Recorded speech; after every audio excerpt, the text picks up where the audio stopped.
Saya itu pemuja Allah yang serius. Sampean ya pemuja Allah, tapi kan kadang kurang alim. Saya ini pemuja Allah serius. Saya itu kalau ngaji, ya ngaji biasa belajar, itu sering nangis, nangis seneng.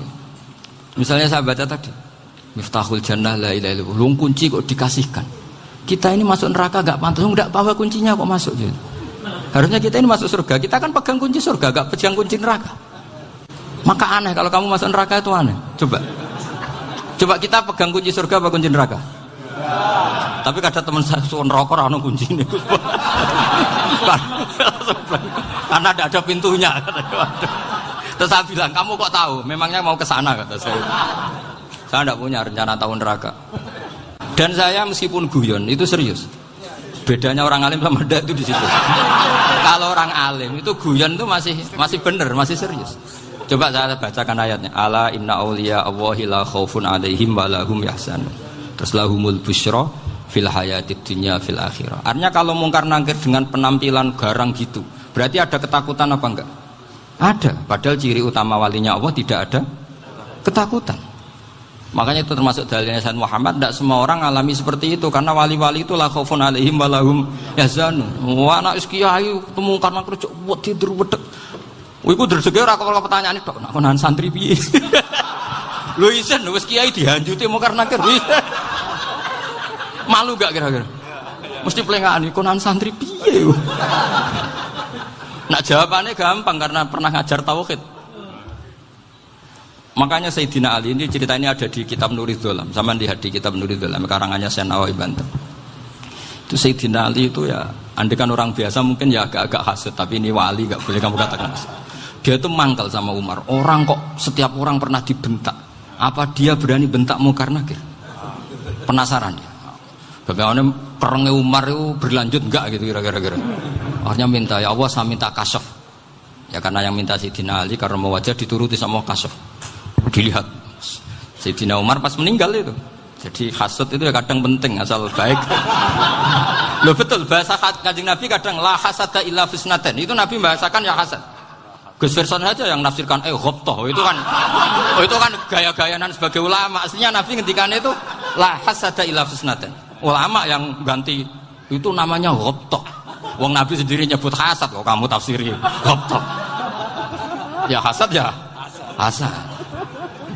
Udah ada usah ditawil-tawil pokoknya gitu. Kalau sampean nggak percaya nggak apa-apa. Kok gitu aja kok repot. Karena sampean nggak percaya kemungkinannya dua. Satu nggak ngerti. Dua sama-sama alim. Kan dari awal kalau sama-sama alim kan laisa li alimin ayuqallida aliman akhir. Kita nggak perlu saling mengikuti. Ngapain hasud? Biasa aja. Akhirnya Sayyidina Ali kasar. Pas Umar bangun, setelah mati kan bangun, setelah meninggal bangun. Mungkar nakir datang dengan perang yang sangat garang. Itu digambarkan Sayyidina Ali matanya itu kal kidril ghali. Kayak apa? Kendil yang apa? Menganga. Wah seru. Sayyidina Ali senang, paling takut ini Umar. Senangnya bukan main, wah ini mesti takut Umar. Biasa. Ternyata enggak, Umar malah bangkit. Woi, mungkar nakir ya. Kamu tahu menghadapi siapa? Itu betul. Kamu itu menghadapi temannya ahabbal khalqi ilallah. Yang diandalkan temannya bukan dia. Kamu tahu yang kamu hadapi, saya ini teman kekasihnya Allah. Jadi boleh kamu mengandalkan Mbak Virjon. Tapi nanti resikonya mungkar nakir tanya, itu Virjon siapa? Wah itu masalah kan. Makanya syaratnya wali itu harus ma'rufun fis sama. Di langit sudah populer. Makanya dulu ada orang yang saking seninya Abdul Qadir ditanya apa saja jamnya Abdul Qadir Al-Jilani itu aman karena beliau populer. Makanya program kita harus populer dulu di langit. Oh, itu nanti kalau dicatut oleh santri-santri nggak apa-apa. Kalau nggak populer nanti dicatat itu siapa? Masalah ini. Umar itu yang dibanggakan itu, kamu tahu saya siapa? Ya enggak tahu. Saya ini temannya kekasihnya Allah. Temannya Muhammad. Iya Muhammad Rasulullah. Wah mikir waduh. Repot. Loh di dunia aja gitu kan temannya presiden, temannya panglima, apalagi ini temannya Sayyidul Awalin wal akhirin. Di dunia aja bilang temannya presiden, menteri, orang sudah takut, apalagi ini temannya Sayyidul Awalin. Hanya mungkar nakir terus konfirmasi sama Allah, gimana ya Allah ini ngadepi. Sebetulnya yang diadalkan itu temannya, bukan dia. Wah, akhirnya sama Allah dibilang, ya bu, ya sama seorang seperti itu bu yang sopan. Terus semenjak itu mungkar nakir itu nggak selalu berpenampilan seperti itu, sangat. Jadi semoga itu konsisten sampai nanti. Jadi kamu kalau ingin nggak takut mungkar nakir, jadi wali dulu. Karena syaratnya tadi hanya wali sing la khaufun alaihim walahum yahzanun lahumul busyra fil hayatid dunya fil akhirah. Jadi orang itu kalau ngaji itu harus khatam. Jangan semuanya kena pertanyaan. Dan kalau semuanya kena pertanyaan nanti repot. Kalau Nabi Muhammad ditanya waman Nabi juga. Nabimu siapa? Lu kan terus jadi aneh. Jadi makanya ketika Sayyid Muhammad semua ulama lah, nggak ada am kecuali ditaksis. Kecuali sifatnya Allah. Misalnya bikulli syai'in alim ya benar-benar bikulli syai'in. Tapi kalau am semuanya pasti ada taksis. Meskipun dalam muhawarah muhadasah biasa. Ya, misalnya contoh gampang, istri kamu baru seneng kamu, mas nak pengen apa-apa aku lapor aku, gak apa-apa mas, mesti aku seneng sama lapor. Iku dia aku pengen wayo. Wah langsung jadi apa wae. Mesti apa wae maksudnya kecuali itu gitu. Padahal kalau ngomong mas sampean ingin apa saja tak dukung. Sampean bilang pengen ku iku wayo. Kira-kira disetujui apa enggak? Sama seperti kita kalau punya teman akrab, wes nang omahku gak apa-apa, anggap ya omahmu dewe. Terus mlebu-mlebu kamar. Jadi tidak ada am kecuali ditaksis. Artinya kalau ada cerita bahwa orang mati pasti ngalami ditanya mungkar nakir, itu pasti ada am yang ditaksis. Itu pasti juga dialami para anbiya, para auliya. Karena ciri utama wali itu la khaufun alaihim walahum yahzanun. Kemudian saya yang mau cerita ya, supaya sampean bisa menghadapi dunia global ini, tak bawa tafsir Munir termasuk tadi. Ini saya baca ini karangannya Syekh Nawawi, karena tadi kata Mbah Firjon ngaji itu harus sama orang yang bersanad. Saya ini kalah sama beliau itu berkali-kali. Secara nasab saya harus manggil Mbah. Secara silsilah ilmu saya juga kalah lagi. Saya sering disewani sama cucu-cucu Syekhona Khalil. Kiai Siddiq itu termasuk murid dekat beliau Syekhona Khalil. Kalau itu berarti kan Gus Wirjon, Ahmad, terus Mbah Siddiq. Mbah Siddiq ngaji Syekhona Khalil. Syekhona Khalil itu pernah ngaji langsung sama Sayyid Zaini Tahlan. Berarti beliau dari Sayyid Zaini Tahlan itu baru generasi kelima. Sementara saya itu sudah ke-7 atau ke-6. Saya, Mbah Mun, Mbah Karim misalnya, Mbah Hashim, Mbah Mahfud Termas, Sayyid Abi Bakar Sato yang arangnya Anatul Talibin, baru Sayyid Zaini Tahlan. Berarti saya ke-7, kalah lagi. Tapi untuk jadi wali biasanya cepat saya. Karena syaratnya jadi mbah itu ngalah demi putu. Jadi kalau beliau ngotot, saya dulu Gusti, saya mbahnya. Wah itu mbah yang nggak baik. Pasti jatahnya dikasihkan apa? Cucunya dulu. Makanya Abdul Muthalib itu orang yang dapat wangsit, tapi yang jadi nabi itu cucunya. Jadi dalil saya banyak. Sebenarnya Abdul Muthalib itu sudah sering dapat wangsit. Karena saya bahasakan wahyu, Nabi yang protes, enggak Nabi kok dapat wahyu. Tapi sebetulnya Abdul Muthalib itu masyhur. Kalimat-kalimatnya menunjukkan bahwa beliau itu sudah dapat wahyu kalau nanti cucunya itu jadi Nabi. Makanya senangnya bukan main Abdul Muthalib sama Rasulullah. Putu seneng, mbah seneng putu. Jadi mungkin, jadi sampean enggak usah protes loh. Yang jadi wali kok cucunya. Dulu betul. Dulu Mbah Hamid Pasuruan itu kalau Mbah Ahmad Siddiq ke sana, Mbah Hamid Pasuruan kalau manggil Mbah Ahmad Siddiq itu paman. Tapi pamannya minta ijazah ke ponakan. Apa ya gara-gara itu memang. Kalau itu masih berlaku, apa? Ngalah tadi. Kayaknya masih, apa? Hawane masih. Hawane masih. Karena melihat tren-tren langit masih gitu kayaknya masih. Masih itu. Ya. Tapi mbahnya tetap dapat jatah, tenang saja nanti. Tapi memang sebaiknya mbah itu legowo. Rasulullah Muhammad SAW itu terkenal min dzurriyyati Ibrahim. Tapi kata Rasulullah, ana dakwatu Ibrahim wa bisyaratu Isa. Aku nganti ngene iki barokah dongane Nabi siapa? Ibrahim. Jadi dongane Nabi Ibrahim nggih tiba teng putu. Jadi banyak bukti bahwa jatuhnya ke putu gitu. Tadi saya di kamar sama beliau berduaan. Nih Mbah sing dadi wali di sini, aku webah. Cocokan tadi. Nah, kenapa saya akhir-akhir ini gulirkan daftar wali? Kenapa? Saya ini resah ya, orang sudah ingin dicintai pejabat, dicintai tetangga, dicintai teman. Tapi kadang-kadang orang lupa lagi dicintai Allah. Makanya saya meskipun guyon, tapi ini amdan, bukan sahwan. Supaya orang punya cita-cita lagi jadi wali, ingin dicintai Allah. Kita ini terlalu lama ingin dicintai makhluk. Mbok ya naik kelas sedikit. Ingin dicintai Allah Subhanahu wa Ta'ala. Meskipun saya guyon, tapi tadi guyon saya tuh lebih serius ketimbang serius Anda. Karena tak pikir. Saya tuh kalau pergi itu seneng ngebis, bukan karena saya tidak punya mobil, tapi saya sering mau butuh itu supaya gak diganggu. Karena saya tuh harus punya waktu sendiri. Kalau bis kan ketemu orang gak kenal, tapi sekarang ya gak susah, banyak yang kenal. Dan susahnya lagi gak minta ijazah, minta foto. Aduh. Repot tuh. Mau dibenci itu umatnya Rasulullah Shallallahu Alaihi Wasallam. Mau disetujui itu sanatnya mana? Kalau ketemu orang alim minta apa? Foto. Itu nggak ada sanatnya. Nggak tahu saya itu mazhab dari mana itu. Ya mazhab milenial yang jelas itu kan. Ini tak baca ya biar dapat. Karena ini kenangan saya sama Mbak Ahmad Siddiq. Saya masih ingat betul beliau ngisi hallnya Mbak Abdullah bin Umar, berarti abahnya Mbak Hamid. Karena mbah saya itu Fatimah binti Khalid bin Umar. Kalau Mbah Hamid itu Hamid bin Abdullah bin Umar. Itu saya masih ingat betul zaman itu Mbah Hamid siap hall di Lasem itu rawuh dan saya derek mbah saya karena masih misanan datang ke Lasem. Itu beliau pas itu ngisi sama Mbah Mun. Mbah Mun masih muda, Ki Ahmad Siddiq sepuh senior.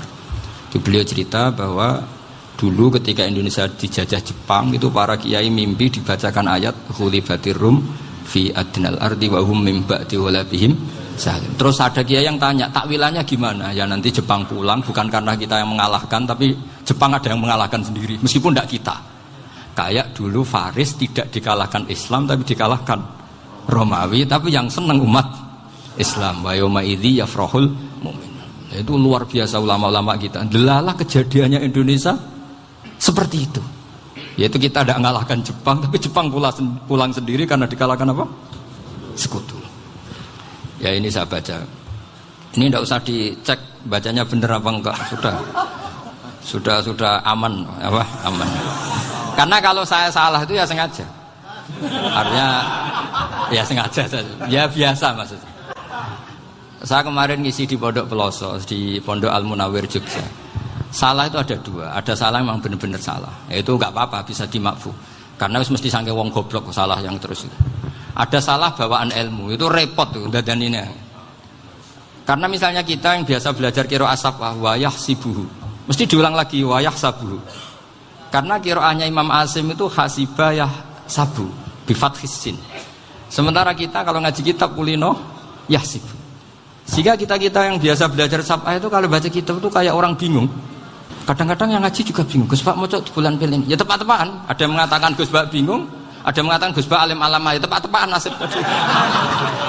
Karena memang ya saf'ah memang seperti itu. Misalnya kufuan. Kufuan itu Imam Asim baca kufuan. Tapi beliau punya murid namanya Syu'bah. Itu kalau baca kuf'an. Makanya kita itu, ini kan khataman Quran ya. Jadi saya menyinggung sedikit tentang qiraah saf'ah. Tadi beliau juga sudah tak kasih kitab saya Hifdzuna Liyadal Mushaf. Sama tak ajari latihan saf'ah. Memang angel ya. Makanya yang nggak bisa itu wong pinter. Sudah tahu angel ya nggak usah diteruskan kan. Orang menghindari barang angel itu pinter apa goblok? Pinter. Berarti wong goblok pinter. Saya tuh makanya sama orang goblok tuh respect. Jadi orang alim tuh angel apa gampang? Angel. Menghindari barang angel pinter apa goblok? Loh, orang menghindari barang angel pinter apa goblok? Pinter. Berarti wong goblok pinter. Jadi saya sama orang-orang goblok itu respect. Sudah tahu jadi orang alim angel ya barang angel ya harus dihindari. Makanya saya ini insya Allah umatnya Nabi yang termasuk yang terbaik. Amin. Karena mencintai umatnya Nabi termasuk yang goblok. Itu tidak gampang itu. Karena tadi sudah tahu ya. Seperti itu loh orang naik panjat pinang. Itu yang naik karena ingin hadiah. Yang nonton sudah tahu, wah licin kok dinaikin mau keplok ya. Tapi orang sepakat yang nonton juga pinter karena sudah tahu ribet kok Tuku ning pasar rak kena lha opo menek. Sama-sama juga gitu. Ngalim tafsir angel, ngalim fikih angel. Nek karek ngaji ngrekam kan gampang. Itu pinter apa goblok? Pinter. Iya. Makanya kula niku mbok burohno ngono tok. Saya tadi dinasihati Mbak Firjon, muga-muga hati saya selamat. Saya itu meskipun kata orang banyak, muhibbin saya banyak, tapi saya insya Allah tidak riya. Saya itu pakai kitab namanya Tasbidul Fuad, itu karangannya Said Abdul Al-Haddad. Ketika beliau punya muhibbin banyak ditanya, bagaimana ya Habib Anda menjaga hati Anda? Jamnya Said Abdul Al-Haddad itu unik. Innama azzamu Allah. Mereka itu sebenarnya menghormati Allah, cuma butuh sarana, dan itu saya. Jadi saya tahu sampean semua itu mencintai Quran, mencintai sunnah Rasul, mencintai hadis-hadis Rasul. Cuma sampean kan karena nggak paham, terus manfaatkan saya. Jadi sebenarnya saya ini korban. Korban. Jadi saya mau riak gimana? Korban kok mau. Bangganya di mana tuh? Coba sampean misalnya ngaji tafsir, belajar sendiri kan susah. Terkibnya susah, maknanya susah, bahkan beli kitabnya kadang nggak kuat. Loh, untuk jadi alim tafsir itu kan harus beli kitab. Loh, saya sering belajar kitab itu jutaan. Tafsir Tobari, saya pernah beli kitab Fakhrur Razi itu berapa coba? 27 jilid. Karangannya Fakhrur, belum karangannya ulama modern, Imam Sya'rawi. Itu berapa jilid? Itu jutaan. Saya kemarin juga dihadiahi kitab Pak Quraish Shihab namanya Faidul Bari fi Syarhil Bukhari. Pak Quraish Shihab yang terkenal. Dia sering diskusi sama saya. Saya ngasih hadiah beliau ngasih hadiah saya. Oh itu harganya nggak kuat. Tidak kuat kadang di Indonesia nggak ada coba. Dan sama orang hebat menghindari kesulitan itu. Nah, kesulitan itu sebab ngaji ikut, kalau nggak paham dirukok rekamannya sudah gitu. Pinter mana sampean sama saya? Pinter sampean kan? Bikin sosis susah beli aja kok repot kan. Makanya nggak boleh orang bilang, wah aku goblok reso tafsir, aku wong pinter. Makanya nanti kalau saya ketemu Nabi tidak termasuk orang yang mentahkir orang Islam. Kafa bil mari isman ayah kira akhahul muslim. Jadi cukup orang itu dosa kalau menyepelekan orang Islam. Termasuk darani sampean goblok itu dosa. Caranya nggak darani goblok ya tadi di logika tadi. Alim itu angel. Ngendari angel itu pinter. Berarti wong bodoh. Pintar ya sudah gitu. Tapi tetap bodoh. Tapi ini satu cara untuk saya respect gitu. Coba orang yang ngaji tafsir saya banyak, mungkin ribuan. Itu sebetulnya mencintai Quran. Karena Quran adalah kitab suci yang panduannya umat Islam. Sangat mencintai Quran. Terus kemudian mereka nggak paham. Terus mencari orang yang memahamkan. Burohno lah cara Jawane ini. Terus keren saya itu di mana coba? Lah terus mereka kurang ajarnya gini, kalau paham itu ya alhamdulillah paham. Kowe nak ngaji Gus Bae ngono tok. Tapi nek ora paham, ora nyalano akale. Mari Gus Bae nerangno cepet mulane gak paham. Ora kok nyalano teke sing lelet. Oh itu kan masyaallah naudzubillah tenan. Sebetulnya tingkat kurang ajarnya tinggi Gus sebenarnya. Jadi kalau enggak paham itu kadang enggak nyalahno uteke. Kayak mau misalnya, mau mari mikir aja jelas. Padahal misalnya jelas ora mesti paham bodoh. Paham? Jadi kata Said Abdul Haddad, innama azzamu Allah. Sebenarnya mereka itu sangat menghormati Allah. Makanya kita nggak perlu mengatakan wasilah itu kafir, nggak akan. Karena orang tawasul sama Rasulullah itu ingin dapat ridhonya Allah lewat orang yang dicintai Allah. Kita mencintai wali sebenarnya, wah itu kekasih Allah. Kita mencintai itu karena mencintai Allah. Sama seperti gini. Kamu mencintai kangkung apa enggak? Sebenarnya sama sekali enggak. Tapi kamu ingin sehat, ada asupan gizi. Kamu ingin tubuh kamu sehat, butuh asupan gizi. Kemudian kamu makan kangkung. Apa terus kamu cinta kangkung kan enggak? Cinta kesehatan kamu sama. Orang yang mencintai saya sebenarnya ingin kepuasan rohani. Saya kan termasuk kiai yang torekonya gampang. Ini swarga, kan akhirnya penggemarnya banyak. Coba kalau kamu neraka. Jadi sebetulnya Anda mencintai kepuasan Anda sendiri. Nah, saya ini korban. Makanya untuk masuk surga cepat saya, korban itu cepat. Da'watul mazlum la turaddu kan gitu. Laisa bainahu wa bainallah hijab. Jadi saya kalau donga langsung seret langit. Karena mazlum. Saya sinau tafsir itu, Pak, sampean bayangkan ada tafsir itu sudah 27 jilid. Sing ngarang Fakhrur Razi itu buletnya bukan main. Karena dia ahli filsafat. Buletnya masyaallah. Sudah gitu sinau Jalalain kadang dikomen oleh Sawi. Sudah kita percaya Jalalain jebule dibuli Sawi. Percaya Sawi dikandani, "Oh iku Maliki rasa ribet." Sudah gitu sinau Qurtubi, sinau tafsir Tabari itu susahnya. Belinya susah, belajarnya susah. Padahal saya punya keluarga, punya istri, punya anak. Bayangkan kalau istri saya rewel kayak istri sampai. Wah itu. Tapi alhamdulillah enggak. Sama sekali enggak. Allah sudah milihkan, wah ini bahaya kalau punya istri rewel. Imam Sibawai itu kitabnya banyak, tapi yang terbukukan hanya Kitab Sibawai.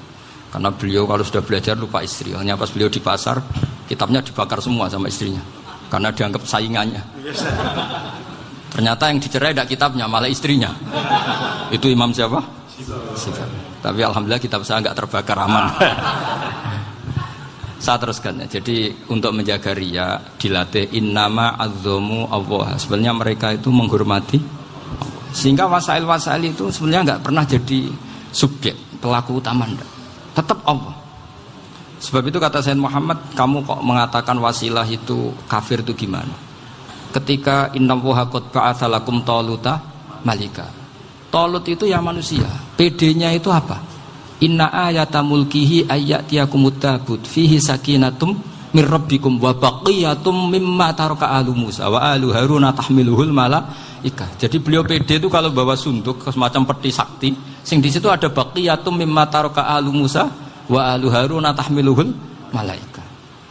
Ya kayak semacam jimat. Tapi saya bukan mensyariatkan jimat enggak, karena nanti banyak penjual yang pembohong juga gitu loh. Cuma cerita, kamu tidak usah mengatakan kafir. Dulu Talut PD-nya kalau bawa sunduk semacam peti kesaktian yang di situ ada baqiyatum mimma taraka alu Musa wa alu Haruna tahmiluhul malaika. Sehingga Khalid bin Walid meskipun beliau sahabat dan menyaksikan wajah Rasulullah SAW, itu bawa sya'aratun min sya'aratihi Rasulullah SAW, bawa rambutnya Nabi. Perang kemana-mana itu diletakkan di pecinya. Nanti sama tanya lagi, masa pakai peci Khalid bin Walid itu? Wah panjang, sampai itu repot. Sampai tak warai ngaji usul fikih. Usul fikih itu kalau ngaji itu ada istilah tangkihul manat. Ini mesti ini wilayah yang kita bisa berdebat sama Mbah Firjon. Dulu itu musuh saya karena saya makili Anwar, beliau makili Peloso. Tapi tahu-tahu kalah tua terus saya mengundurkan diri. Di fikih itu ada istilah, ada tangkihul manat, ada tahqiqul manat, ada tangkihul manat. Tangkih itu kira-kira gini, lafadz hadis itu dibuang sekian untuk tahu bahwa itu madarul hukmi. Misalnya gini, tak beri contoh paling gampang. Sama harus paham, kalau nggak paham nggak pinter-pinter. Ja'a a'rabiyun ila Rasulillah sallallahu alaihi wasallam. Ya karena ini menghormati Mbah Ahmad Siddiq, saya orang alim, jadi ngaji ini tetap ada suasana alim. Ya harus ada suasana alim. Nggak perlu jadi orang alim tadi, susah.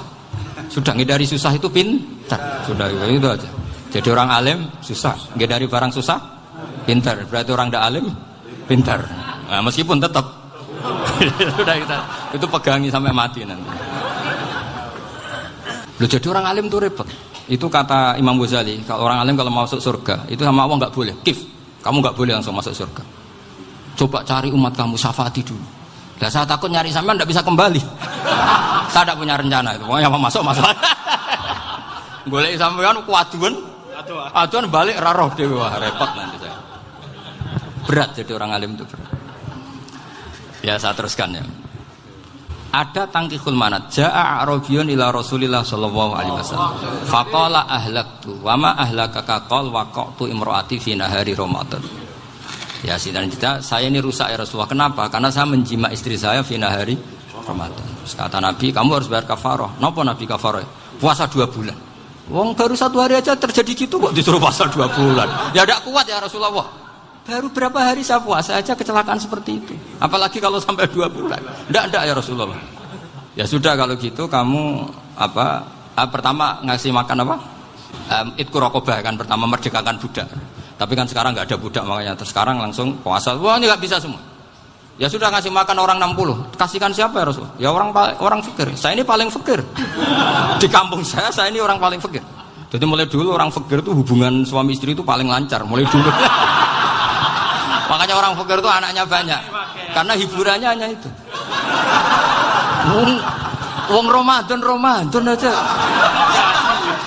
Coba mau ke ATM nggak punya uang, mau antri di bank nggak punya, mau apa coba? Itu mulai dulu. Ini sanatnya mutasil. Wah, akhirnya sudah sanksinya kan tadi ya idku raqabah atau puasa 2 bulan berturut-turut atau ngasih makan 60 orang miskin. Lalu kata ahli usul fikih, kata Arabi dibuang, nggak menjadi catatan hukum. Orang kota pun kalau melakukan itu juga kena sanksi yang sama. Imro'atau juga dibuang. Andai kan itu dilakukan untuk amatnya juga ketentuannya sama. Nah sekarang perdebatan antara Imam Syafi'i dan Imam Malik begini. Sekarang pertanyaan gini, jima istri itu hukumnya boleh apa haram? Boleh kan? Lalu kalau ada orang tanpa udzur kemudian makan siang-siang, cara Imam Malik hukumnya sama, harus kena sanksi yang sama. Karena sama-sama hadku hurmati Ramadan bighairi udzrin syar'iyyin. Sama-sama merusak hukum Ramadan tanpa udzur syar'. Lu jima itu tidak zina. Kan hukumnya jaiz. Nah, sekarang makan hukumnya jaiz, harusnya juga kena ketentuan yang sama. Cara pikirannya Imam Malik. Nah, alhamdulillah Imam Syafi'i gak setuju. Wah, cara setuju repot. Bahkan orang-orang Syafi'i sudah punya khilaf, kalau gitu minum dulu. Iya, biar gak kena. Iya, biar iftarnya pakai minum. Setelah minum baru jima kan. Ya. Ini sudah menyiapkan khilafnya. Ini khas Syafi'i ini, bongsong rekayasa hukum. Nanti bisa belajar jauh cara ngakali hukum. Makanya guyonan yang masyhur Gus Dur itu gitu. Ada seorang kiai atau Gus lah, ya punya salah, namanya manusia kan punya salah, entah cangkruk entah apa, pokoknya punya salah. Ada wartawan yang ngiranya semua kiai itu orang suci, sehingga tanya sama Gus Dur, Gus itu ada kiai kok, ya pokoknya salah lah. Tapi jangan bayangkan dosa besar, enggak, kecil-kecil aja. Itu gimana itu? Padahal kiai kan orang suci. Jawabnya Gus Dur lucu. Ya justru yang boleh salah itu para kiai. Kalau kamu nggak boleh. Loh, kok bisa Gus? Karena mereka tahu caranya tobat. Repot. Kalau kamu nggak tahu caranya, sama pelanggaran hukum itu ya harus pakar-pakar hukum. Ya. Itu yang tahu caranya rekayasa. Kalau kamu ya kena pasal kan. Ya. Jadi kamu jangan niru saya. Saya ini punya sekian cara untuk nah, itu namanya khilaf. Makanya kata Sayyid Muhammad, kamu tidak usah anti khilaf. Karena Abu Hanifah itu membolehkan khilaf. Kitabul khiyal. Yang penting kamu soleh dulu. Setelah soleh nanti Allah maklumi. Soleh dulu, syaratnya soleh dulu. Kalau tidak soleh jangan. Contohnya gini, ada orang mau puasa lemes sekali, mau makan. Gampang. Kalau langsung makan kan kayak hadku hormati Ramadan biwiri udrin syar'iyyin. Aku langsung mau jembera sowan Mbah Firjo. Sudah status saya apa? Musafir. Nah, sudah berangkat aja sampai Tuban makan. Nanti kalau nggak jadi ya nggak apa-apa sudah. Kan mulai pergi sudah musafir. Saya tidak tahu nanti malaikat tertarik gebuki nggak tahu. Tapi itu ada khilafnya. Asal soleh. Karena kata Sayyid Muhammad dan semua kitab mengatakan itu. Kalau sama nggak tahu ya kebablasan. Nabi Ayub, yang nabi yang terkenal gudikan itu siapa? Ayub ya. Nah, itu yang Israiliyatnya kan seru. Gudikan dikukur bek kreweng itu terlalu lah kalau itu. Untuk kreweng konti, ning Arab ora ono kreweng itu sudah masalah itu. Singkat cerita, Nabi Ayub ketika diasingkan kaumnya itu kan nggak punya sumber makanan. Lah orang lelaki itu mulai dulu egois. Istrinya Nabi Ayub itu cantik sekali. Udah cantik, rambutnya bagus. Makanya kamu nggak usah tanya kenapa istrinya kayak banyak yang cantik. Ya, nah warasatul anbiya, nggak boleh gitu. Kalau nggak cantik ya warasatul anbiya dari segi balak. Istrinya Nabi itu semuanya cantik. Nggak usah tanya sebabnya apa, pokoknya gitu, semuanya cantik. Singkat cerita, beberapa kali istrinya Nabi Ayub itu kerja demi bisa nafkahi Nabi siapa? Suatu saat itu tidak ada pekerjaan yang cukup untuk beli roti. Satu-satunya peluang dapat rezeki itu putrinya raja itu rambutnya berondoli. Terus ada sayembara siapa yang rambutnya bagus mau dibeli. Sampai rambutnya istrinya Nabi Ayub itu dijual. Nabi Ayub tersinggung karena itu mengurangi kecantikan. Jadi lelaki mulai dulu gitu. Udah nggak urun kalau istrinya nggak cantik itu komplain. Itu khasnya lelaki. Jadi kalau kamu gitu ada sanadnya juga, tenang saja ya. Komplain ya pegawaian itu. Saking mangkelnya Nabi Ayub terus ngendikan la adriban naki mi'ata sautin. Kamu akan saya pukuli dengan mi'ata sautin atau dengan 100 cambukan. Atau mi'ata dikhtin atau mi'ata apalah sesuai konteks zaman itu. Engko namanya pecut tuku konti kok ribet lagi.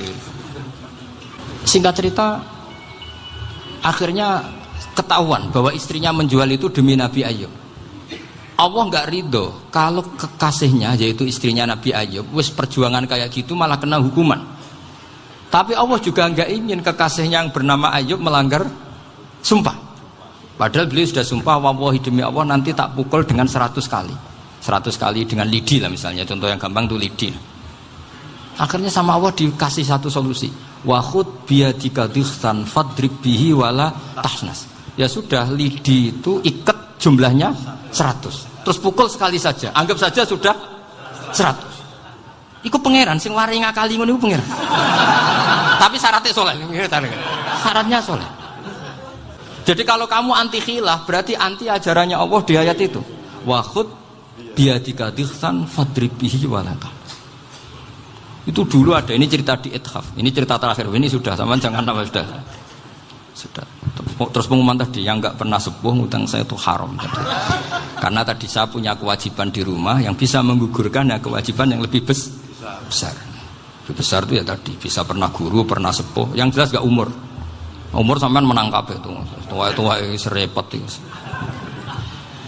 Ada raja itu ganteng kaya, senengannya nikah perawan cantik. Oh, itu semua kampung mesti kenal. Mungkin digilir atau gimana pokoknya. Suatu saat ada pemuda suka sama perempuan yang di kampungnya, cantik sekali.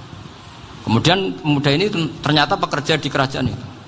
Tiap hari ditanya, oh itu yang di kamu yang cantik siapa? Mau saya nikahin gini. Wah bahaya, ini saingannya raja. Jadi yang dibidik pemuda tadi itu saingannya. Si raja ini orang yang namanya raja kan gengsinya tinggi. Kaifatang kihuha wa qad ra'aitu qad qabbalaha rajulun. Kobok nekabi, saya itu pernah melihat dicium lelaki. Wah, gak mau, gak gelem, kadang ditambung lan wakot qabbalaha rajulun. Saya pernah melihat sendiri qabbalaha rajulun, dicium oleh lelaki. Wah, sudah gak minat raja langsung, gak keren. Suatu saat pemuda tadi nikahi perempuan itu. Rajanya marah-marah, kamu lelaki gak punya harga diri gini. Gak punya selera, gak punya harga diri, sudah pernah dicium orang kok tetap dinikah. Bilang ke raja, ta'rif manir rajul, lelaki itu siapa? Abuha. Kamu tahu lelaki itu siapa? Sopo? Abuha. Bapaknya. Saya kan hanya bilang rajulun. Pernah dicium lelaki. Lah pikirannya raja itu lelaki kue-kue ngene iki. Tapi butuh canom mau raja ben gak sida, itu aja tuh. Baru kayak digulirkan gitu, waqat qabbalah rajulun. Wah nggak mau. Setelah itu suatu saat pegawainya tadi nikahi perempuan. Kamu nggak punya harga diri gini. Kamu tahu mandir rajul apa abuha? Wah nak ngono aku gak poho-poho. Lah monggo sakniki wis bojo kula. Ora trimo wis diambung wis macam-macam.